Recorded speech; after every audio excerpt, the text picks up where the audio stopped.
Assalamu alaykum, dunyoning har qaysi joylarida yashayotgan aziz vatandoshlar. Uyg'ur harakati tashkilotining bilim kuch qarorlik to'g'ri suhbatining 11-qatimli suhbatiga xush keldinglar. Men Mukarram Qurbon, avval hammanglarga chin yurakdan salom yo'llayman.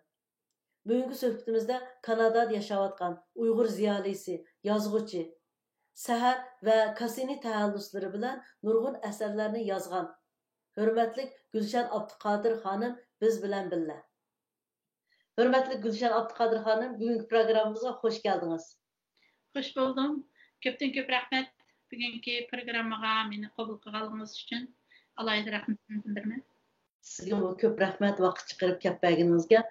Siz özünüzni ko'rarmanlarimiz qisqacha bir tanıştırgan bolsanız. Çünkü biz sizni Cassini hem Sahar degan isim bilan tanib kelyapmiz. Bu ismning siz uchun alayda bir ma'nosi bormi? Köpten köp rahmet. Meniki özümni bir tanıştırgıdak alayda bir tercüme halım yok. İsmim şu hemen tanış Gülşen. Ben Gülşehir'de doğulgan. 2003 yılda itibaren Türkiye'ye çıkıp Türkiye'den çıkış yaptığım 2005 yılı Kanada'ya gelgen. Hazır Kanada'da yaşayattım ben. 2016 yıldan itibaren ceza lagerlerinin kuruluşu vatan bilen bulan alaqının takılıp kılışı bilen ben kalemini kolumga ciddi bir revişte aldım. Şundan itibaren Sahar ve Cassini taxallusları da eserlerini yazıp kelyapman. Cassini taxallusida yazgan eserlerim asasen siyasi muloyiz karakterlik maqollarni o'z ichiga oldi. Sahar taxallusida yazgan maqollarım odatdagi mundaq normalni o'zimning his tuyg'ularimga aralashgan normal maqollarni o'z ichiga oldi. Ondan başqa yani özümün ismim bilen Gülşen Abduqodir degan taxallus isim bilen yazıp atgan adabiy eserlerim var. Mesela Tim Horton işiga ayol degan o'xshash bir turkum eserlerim var. Ularni özümün ismim bilen yazıp kelyapman. Endi nima uchun taxallusimiz Cassini desiniz? 1997 yılı yani G'uljuda 5 fevral G'ulju qirg'inchiligi bo'lgan vaqtida NASA Marsga bir Cassini ismidagi bir olam gemisini qo'yib bergan. Cassini Marsga borgandan keyin Marsni aylanish jarayonida Marsning insonlar bilmagan butun halqalarini, ko'l, gaz dengizlarini, bütün nimalarni rasmga tortib, eng oxirida keyin o'zining yiqilg'usiga o'zini Marsga urib, insoniyatga nurg'unlagan qimmatlik informationlarni, uchur aloqalarni Marsga oid boyliqlarni yo'llab bergandan keyin o'zini Marsga urib pachaqlanib ketgan. Men buni xuddi 5 fevral G'ulju inqilobidagi qaysar qahramon partizalarımızga o'xshatdim. Shuning bilan men bu ismni o'zim taxallus qilib ishlatishni muvaffaq bo'ldim. Vatandan ayrılıp muhaciratdagi hayotni boshlagan shu uzun yillar jarayonida o'zingizning vatan millat da'vosidami, yozuvchilikda barliq hayotlaringizdan ozroq bir bizga bir so'zlab bergan bo'lsangiz. Bo'ldi, ko'p rahmat. Men shu hayotimga meningki pek ta'sir qilgan narsa G'ulju 5 fevral G'ulju qirg'inchiligi. Shu 5 fevral G'ulju qirg'inchiligidan keyin men vatandan chiqib ketgan. 2003 yılı Türkiye'ye geldim. Benim asas yazıqçılık hayatım vatanda başlangan. Vatanda şu İllariyat jurnalda e'lon qilingan adabiy axborotlarim bilan boshlangan. Quloq jurnallarda e'lon qilingan adabiy axborotlarim bilan boshlangan. Shu vatanda qalam tavratgandan tortib hozirgi 2003 yildan tortib ish qilib mayli muxbirlik sohasi bo'lsin, mayli maqola va adabiy asarlarni yozish jihatlari bo'lsin, izchil qalam tavratib kelyapman. Ondan keyin shu qalamninki haqiqiy kurashlarning ichidagi eng o'tkir bir kurashning, kaskin bir kurashning qalam ekanligini haqiqiy his qilgan vaqtdan 2016 yilda jazo lagerlari qurilib, ondan keyin vatan bilan bo'lgan aloqamizniki uzilib qilishdan keyin bo'ldi. Onundan keyin burungi qalamlarim, tavratgan qalamlarim, masalan, vatandagi qalamlar bo'lsin, hammasi endi shu yozuvchilik hayotimning bir parchasi bo'lsin. 2016-yildan keyin, mana shu 4 yil jarayonida men qalamning tavrishining xuddi Xitoy uchun ziminlarning tavrab ketishidek muhim bir narsa ekanligini, bir millatning ideya, fikr, ko'z qarashlarining qanday bo'lishi, shu millatning harakatlariga ta'sir ko'rsatganligi, buning uchun qalam orqali xalqimizni yetaklashning zarurligini tunib yetdim. Bu 4 yil jarayonida shu mening davomli yelkamda yuk bo'lib, yuragimda va ruhiyatimda yuk bo'lib ko'tarib yurayotgan 5 fevral G'ulji qirg'inchiligini bir rivoyat xarakteridagi ig'izdan ig'izga ko'chib yuradigan bir narsa emas. Rasmiy ravishdagi yozma shaklda saqlab qo'yish, qoldirib qo'yish kerak degan bir orzuyim bilan yig'ib yurgan nimalar uchur va o'zimning to'plagan materiallarimni shu 2020-yil 2 oyning 5-kuni G'ulji 5-fevral qirg'inchiligining 23 yilligi bo'lgan kunda yazıp tamamladım birinci kitabımı. Ondan keyin bu kitabım e'lon qilingandan keyin men yana bu kitabımның slogani 5-fevral G'ulji inqilobi haqida bilmaydiganlarimiz, bildiganlarimizdan ko'p. Buni qazsaqmı, yazsaqmı tugmaydigan bir buloq, bu qaz tugmaydigan. Albatta men buni yaxshi yozdim deb dalanmayman, chunki bu vatan mustaqil bo'lgandan keyin xalqimiz yozadi, har bir oilaning o'zi xos hikoyaları, neçe romanları var. Şunun bilan bu birinci kitabım çıkandan keyin men yana Uyghur Project Fund, Erkin Sıdık akımız kurgan Uyghur Project Fund ve Türkiye'deki İlim Eşref Bahbe'ninki başlığı Cüret qatarlıq kişilerge bu kitabını yanımı çoğunqur qezip, bir qeziş, toplaş, grupsi kurup, bir teamwork bo'lib yazıp çıkış təklifini verdim. Bu qarindoshlarimiz qizg'in qarshi oldi. Erkin Sıdık akamiz Uyghur Project Fondi nomidan kitobning nashr qilinishi va inglizcha tarjima qilinishiga pul ajratdi. İlim Eşref Bahbe İstanbul'daki toplash qizish radlash uchun bir guruhni qurdi. Bütün 5-fevral G'ulji inqilobi chet elda qochib chiqqan g'ozilarimiz shu voqeaning ishchilarida bütün ishchilarda turgan kişilerimizden teşkillengen 10 kişilik bir grup kurduk. Onunki akıl görünüşleri, Xitay'ınki siyasetleri ve başka münasebetli uçurlar ve şu qarindoshlarimiz bergan uçurlar asasida 5-fevral G'ulji inqilobining 2 kitabı hazır 90% bitib betlaylash, muqovasini ishlash, korrektorlik qilish, tahrirlik qilish bosqichlaridan o'tib asosan nashrga tayyor bo'ldi. Bu munosabat bilan men bilan hamkorlashgan, men kuch-quvvat bergan, men jasorat bergan barliq do'stlarimga, barliq sardoshlarimga, qalam egalariga ko'pdan ko'p rahmatimni bildiraman. Ondan boshqa men shu 2016-yildan boshlab Cassini ve Sahar taxallusida eser yazışqa başlagandan buyon yazılgan maqolalarimni 2 maqola to'plam qilib hozir nashrga tayyorladim. Men pandemik koronavirus sababidan hamma sohalar taqilib qolganligi uchun shu nashriyat nimalarini saqlayapman. Shu ahvollarni, vaziyatlar bir xil yaxshilanadi. Shunga hozir yana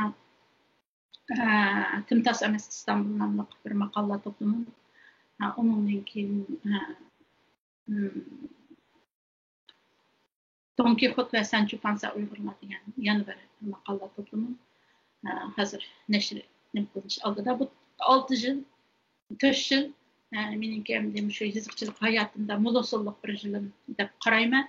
Ondan boshqa adabiy asarlarim to'plamim Tim Horton ishiga ayol asosan shu chet ellarda yashayotgan ayollarning ishki dunyosi, chet eldagi o'rganish, ingliz tilini o'rganish o'tganlari, xizmat tepish, xizmatga kirgandan keyingi hayotlari, yangi dunyo bilan tanishish, yana shundoq turibmi, yana vatan davosini qo'ldan bermay qilayotgan Uyg'ur ayollarining bir qaysarona ruhiy ifodalangan bir povest yozgandim uni. Hem de ben o kararlarımı özgertip bağınca onu kısa bir aile filmideki kılıp mındak. Özgertiş niyetlerim bak, Xudayım birse Allah güç kuvvet berse, ömür berse, energiya berse, Xudayım birse bunu aşındak özgert çıktırışı. Ben şu münasebet bilen ben bir yerde Uygur ayolları şundayım. Hemimizin hikayesi de kıymetlik. Hemimizin özümüzün chet eldeki hayat hikayelerimiz intayın kıymetlik. Vatandaki hikayelerimiz kıymetlik. Biz sözleydiğen ayol yoki quruq münazirlarni qilgan ayol siyosiy jihatdagi quruq münazirlarga, diniy jihatdagi arzimaydigan diniy talash tatishlarga kirib qolgan ayol bo'lmay, o'zimizning kechmişlarini yozaylik. Yezib shundoq muhr qilib bitaylikki, bu tarixda bizning nimalarni qilganligimizni, qanday kechmişlarni başdan kechirganligimizni kelajak avlodlarimiz bilsin, ular nurg'un tillarga tarjima qilib dunyolarga sunsin deb o'ylayman.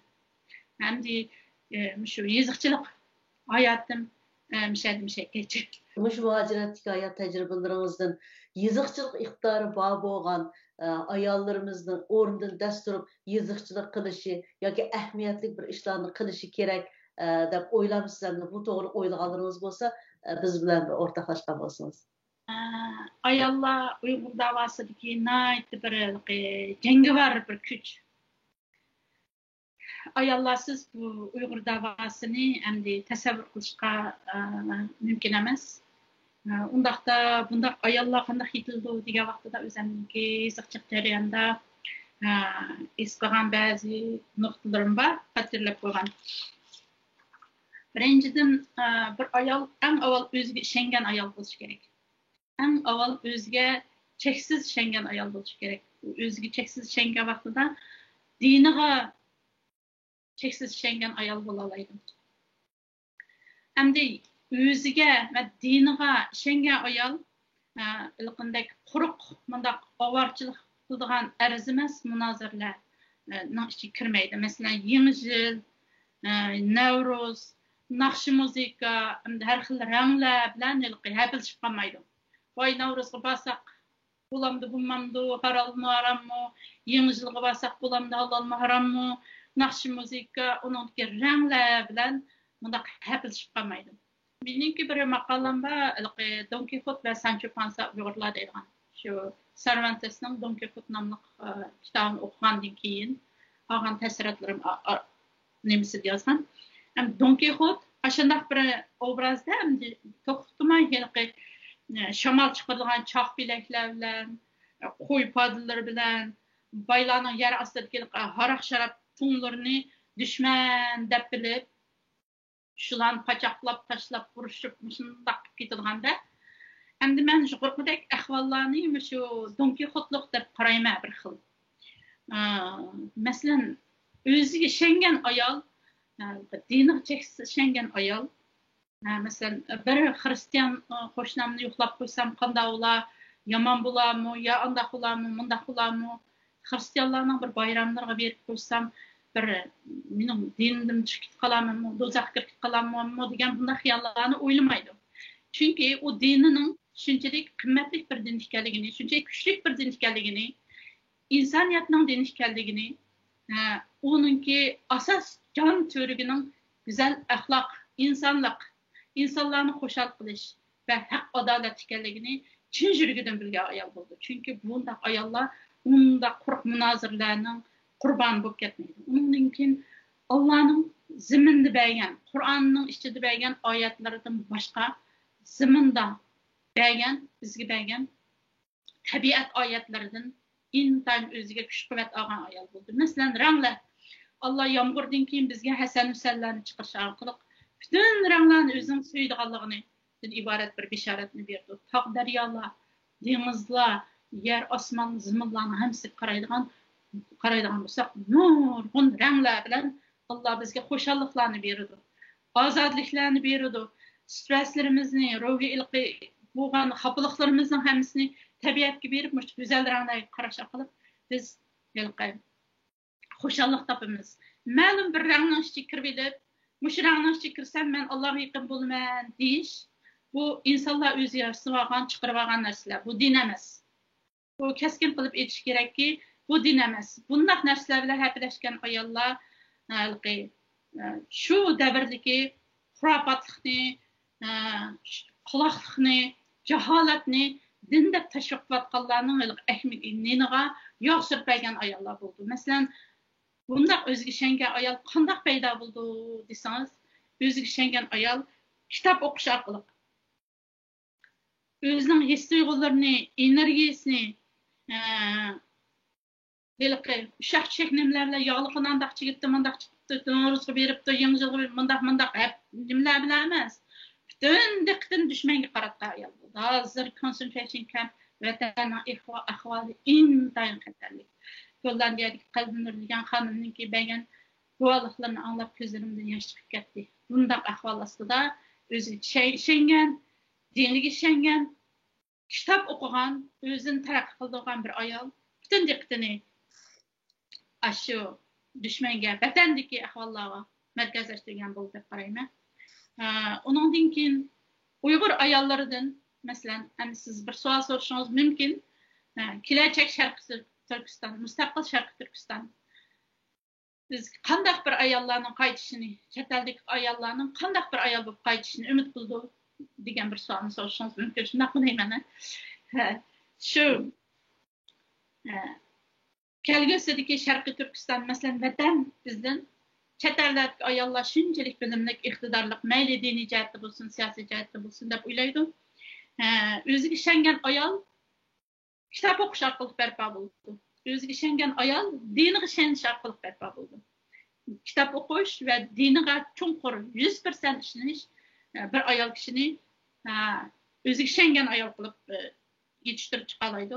O'ziga ishongan ayol bilim egasi bo'lmay turib, shu dinning mohiyatlarini bilmay turib yoki ma'lum sohaning nimalarini bilmay turib fikr qatnashtirmaydigan ayol bo'ldi. Undan keyin o'ziga ishongan ayol diniga to'g'ri ishongan ayol bo'ldi. To'g'ri ishongan, diniga to'g'ri ishongan, kitob o'qigan ayolga dinni suiiste'mol qiladigan xurafiy va diniy qalaymaqonchiliklar undaq yer hozirlamagan bo'ldi, undaq aytganda. Onu o'ziga ishongan ayol hech bir shuhrat qo'g'lashmagan, mag'rurlanmagan, izchil o'zining ishini qilib ketavergan bir ayol bo'ldi. O'ziga ishongan ayol yana insoniyatning kimligiga emas, kishiligiga ishongan ayol bo'ldi. O'ziga ishongan ayol avval inson bo'lishni birinchi o'rin qo'ygan bo'ldi. İnsanlıqni birinchi o'rin qo'ygan bo'ldi. Uningki nima armaydi, jins armaydi, millat armaydi, irq armaydi, davlat armaydi. Bütün insonlarga bag'rini ochgan, kulib muomala qiladigan, mehr muhabbat beradigan, asl islomning to'rigini mana yashnatgan bir ayol bo'ldi. Undan keyin o'ziga ishongan ayol qorong'u o'rmonliqlarga ketalaydigan bir ayol bo'ldi. Chunki u zimində, üstümüzdə Allah'ın həmin nimini görüb durduğalığını çonqur tunub yetken ayol buldum. Bizdeki dini cəhətdeki biz əvvəl aşıranmavatqan nərsini mi desiniz, bizdeki şu üstümüzdə Allah'ın həmin nimini görüb durduğalığını ağzımızda desek mi, lakin əməliyyətimizdə bunu əməlləşdirəlməyəligimiz üçün ayollar bir yerə buyuriş doğru kip qalsa, nurgulluğun Fətvalarının ücretlerini saklamağa ayollar buldu. Ayollardaki şu özüge işiniş, dini işiniş, hemmisi toxtamay izlenişten, toxtamay ögünüşten, toxtamay kitap okuştan keldi. Hem de özüge işengen bir ayolның ilgar fikirleri, ilgar dünya qaraşları şu aileye təsir gösterdi. O aile öz mahallesiga təsir gösterdi. Mahalleler birleşi, mahalleler bilen mahallelerinin birleşi bir milletin sapasına təsir gösterdi. Neticede özüge işengen ayolның fikirleri askeri güçtün mü, zoravallarının tanklarının mı güçlük bo'lgan bo'ldi. Çünkü o bir milletke təsir gösterdi. Balalarga təsir gösterdi. Bütün cemiyetke ideaviy jihatdagi qalayimqanchiliklarni tugutishga, o'rinsiz munozaralarni tugutishga yetaklaydigan bo'ldi. Şu an Napoleon Bonaparte nima degan desa, İki narsa dünya hükümranlık oldu. Biri kılıç, biri fikir ve düşünceler degan. fikir ve düşünceleri ilgari güçlü, akıllı Uygur ayolları, quruq gaplar, quruq munozaralar, WhatsApplar bilan gaplaşmaydigan, butunlay o'zini mukammallaştıradigan, to'xtamay o'rganadigan Uygur ayollarının bo'lishimi hozirgi davrimizda bek zarur deb qarayman. Yani Napolyon Bonaparte shundoq degan, eng oxirida qilich tushunchalarga taslim bo'ldi deb.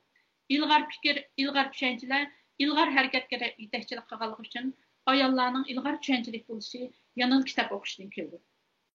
Ahırda bütün muhaciratdaki Uygur ayallarımızga, Uygur qarindoshlarımızga, yoshlarımızga bir yurak so'zlarınız bo'lsa, so'zlagan bo'lsangiz. Men shu qurda azroq bir tuzish berishni unutib qoldim. Ma 5-fevral arxivlar nomli birinchi kitobninki ichida bir chikiyada kichikina bir tuzish qilishdik.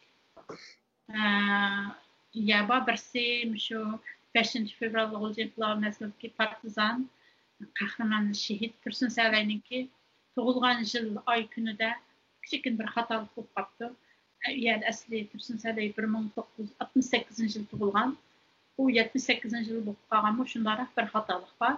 Ikkinchisi 1945 yılı Ahmetjon Qosimiy qatorli kuch viloyat rahbarlari aeroplan voqeasiga uchragan yil nomida 44 yıl bo'lib qolgan, shundoq bir xatolik bo'lib qolibdi.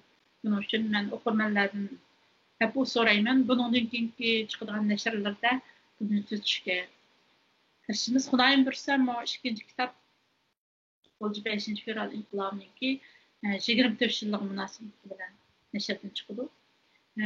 Uygur ayollarga aytilgan yurak so'zim yanılam shu, men bir yozuvchi modellamayman, o'zimni haqiqiy yozuvchi shoirlar vatanda haqiqiy qalam egalari o'zining o'ylaganlarini, tafakkurlari bilan yugurib ruhları bilan yugurib yozadigan Halide Esrail qatorliq yozuvchilarimiz vatandagi ahvol ostida o'zimni yozuvchi deyishga bir xil bir qalam tavratguchi bo'lsibdimda Uyg'ur ayollariga deydiganim ishki hissiyotlari bak muhim ayollarning uchun ishki his tuyg'ulari shu davrda nimalarni yashadi, vatan bilan bo'lgan aloqalar uzilib qolgan vaqtda ruhiy dunyosi qandoq bo'ldi, hozirgi 21 asrda turib yetib xuddi toshqurollar davridagidek dunyodan taqoq, telefonlardan taqoq, uchib aloqadan taqoq shunday holatda turish qandoq bir ishki dunyoni hosil qildi ekan, qandoq bir ruhiy ahvolni shakllantirdi ekan, shu ishki dunyosini yezish, qurloq to'kish bek zarur deb o'ylayman. Chunki bularning hammasi bizning tariximizni shakllantirdi. Biz og'zimiz so'zlab ketgan nima emas, millat emas, o'ylaganlarimizni, ishki dunyolarimizni varaqlab to'kib, kitoblarni nashr qilgan ayollardan bo'lishimiz kerak. Chunki ayollarning ishki dunyosi shunchalik bir qimmatli, shunchalik cho'nqur bir dengizki, bu ishki dunyoda ifodalangan narsalar boshda tavrangan oddiy bo'lgan bilan mukammallashgan sari nihoyat qimmatli bir kelajakka sunilgan bir boylik bo'lib qoldi. Shuning uchun shu davrda tatgan azob oqibatlarimizning hammasini ko'z yoshlarimiz bilan iqtib etmaylik. Og'izlarimiz bilan WhatsApp to'plarida, mat to'plarda so'zlab havolarga uchirib etmaylik. Shamol tushgan g'azonlardan uyoq-buyoqlarga tezib ketmasin. Ishki dunyodagi hech bir millat tatmagan Uyg'ur kunini bizning tatayotganligimiz, hech bir adolatning bizning ishimizni taqchik bo'lmaganligi, qirg'inchilik, etnik qirg'inchilik bo'lasimi, bizning yanimishlarni ko'tarib mengayotganligimizning hammasini ishki o'ylaganlarni qalamlarga yozishini bek tavsiya qilaman. Bu bek qimmatli. Yahudlarni qutqizib qolgani, shu Yahudlarni so'lgan kamplardagi ayollarning yezib chiqqan kunlik xotiralarining keyingi kunda shu yer ostidagi kamplarni mashinalar bilan qazg'a vaqtida chiqqan shularninki daftarlari kunlik xotiralaridan dunyo ularning beshig'i nimkunlarni kelganligini bilgan. Shunga o'xshash bir tariximizni yozishimiz kerak. Unumsizmi bizning tarixda kam qolgan yillarimiz, davrlarimiz intayin ko'p vatanlarda yozolmagan chet eldagi bir advantajimiz bizning eng muhim bir halqılık bir ahamiyetli bir işimiz, biz yazalayımız, işki dünyalarımızı qalamdan to'galaymiz. Mush ishni qilishni bek tavsiya qilaman. 2016 yılı şu ceza lagerleri kurulgandan keyin vatan bilan bo'lgan aloqamiz uzilib qolgandan keyin dunyoda nurg'un lider Uyg'ur ayollari maydonga keldi. Har qaysi davlatlarda, har qaysi sohalarda lider Uyg'ur qizlari maydonga keldi. Bu haqda men bir ikki qismliq maqola yozdim. Bu lider Uyg'ur ayollarining o'ynagan roli haqida, masalan, bir avaz bir qadam, onundan başqa dünyanın hem yerlerde uğurlaştırılan faaliyetlerde ayollar intayin cengavar rol oynuyor. Bunların hemmisi yani yazılış gerek. Ben yazılış gereklam deymen. Onundaki namayışlardaki cengavarlık, namayışlar çokum çıkılış gerek ve bunundaki gelecek kızlarımız, mesela ballarımız bizim hareketlerimizden ilgili bu davanı özünün bir onlardan kalgan bir miras. Onun miras ornunda, ailenin bir miras ornunda davamlaştırıp mağalaydı. Mesela Bulcu'da meşrep atı miras bizge. Tarihimizden kayıp kalgan, onlardan tatıp kalgan miras. Bulcu'da Uygur yaşları kandak kurtuluş gerek zeherdin ve AIDS kesildin degen meselede iki nersek tayinip özün tutulduğun birisi atı miras meşreptin. İkincisi İslam dinine qaytıştın. Demek ular dünyada başka devletlerinin yardımına erişmezsin mi? Uygurlar özünün nersleriga tayinip öz orunda dastur alaydiganlıktan ibaret muşundaq bir haqiqatni, muşundaq bir abidini işlep bergen. Biz de yazadigan fikir tefekkürlerimizni güçlendirip kalemler tökelaydigan bunu namayişlerimizini jug'urup bunu kızlarımızga miras qilib qaldira alaydigan muşundaq bir ruhni yetildirgan ayollar şekillengen vaqtida dünya bizni itiraf qildigan bir dünya bo'ldi. Qachonki Uyg'urlar o'y fikrlarini, tefekkürlerini qalamlarga to'kib, kitoblarni qilib, yozib, tarixlarga qoldirib, boshqalar bilan o'rtoqlashib, boshqalarning ilg'or fikrlarini qabul qilib, uni harakatlarga tatbiqlagan vaqtida, undan keyin dunyo o'rnidan dasturgan bo'ldi. Hozir bizningki vaziyatimiz qaraydigan bo'lsak, bizning texi jazo lagerlari qurilgandan keyinmi bu sapga kirmayotgan. Texi bu davanın işte kirmemetken şunçilik ig'ir zulm turibmi dava sepi kirmemetken nurgun ziyalilerimiz var, nurgun alimlerimiz var, nurgun ziyali hanımlarımız var. Bularda tehi özüge işengen ayal buluş. Nemisi yetilmedi degen gap. Muşu noktadan qaragan tarazı sağa vaqtida. Eğer bundaq bir 100% qo'zg'alish bo'lmaganken bu millatninki tefekkürü, fikri nimalarida mesele var degen gap. Bu jallanmagan fikir iqimlari, tavlanmagan degen hammasi o'rnidan dasturib ketish kerak bo'lgan davrda dasturamaganlikning masalasi fikrning, ideyaning, ko'z qarashning ojizligidan bo'ldi. Bunday vaziyatda biz qanday dunyolardan, qanday musulmon olimidan, qanday turk olimidan, qanday bizning qo'shnilarimizdan, urug'liqlarimizdan bizga ega chiqmadan deb ranjalaymiz. Yani avval bu ilg'or fikrni, ilg'or nimini, cehaletga qarashtirilgan, adalet oldida chiqib qilmaydigan, haq-nahaq masalasi chiqib qilmaydigan bunday ruhni Uyg'ur ayollari o'rnidan dasturib yetildirish kerak. Agar Uyg'ur ayollari shunday ilg'or kuchli fikr bo'lgan vaqtida Uyg'ur ayollarining yuqoridan deb o'tib ketdim, bu oilaga ta'sir qildi fikrlari, eriga birinchi ta'sir qildi, qizga ta'sir qildi, o'g'liga ta'sir qildi. Ayolning kuchi bir davlatning kuchi bilan barobar. Ayolning kuchi dunyoning kuchi bilan barobar. Dunyoga qarab ekan haq, adalet cho'qqanlarini saqlangan ichida ayollarning ovozi intayin kuchli. Dunyoning ayollarning ovoziga inkas qaytarishi intayin kuchli. Shuning uchun men bu sohaga kirmayotgan, Uyg'ur davosiga tadqiqotlanmayotgan, garchi bilim qurilmasi jihatda doktorlik va boshqa unvonlarni olgan bo'lsin, lekin bu unvonlarni update bir hissasida kuchlantiramagan, nahaq masalasiki tarazlığa salanmagan ayollarga xitabim shu. Sizlar o'rninglardan dasturmay, sizlar fikrlaringlarni texmo mukammalashtirmay, sizlar bu davoni qizlaringlarga, o'g'illaringlarga miras qilib qoldiradigan bir ideyani shakllantirmay, şekillendirmegen müddet içinde dünya biz için sahip çıkmaydı.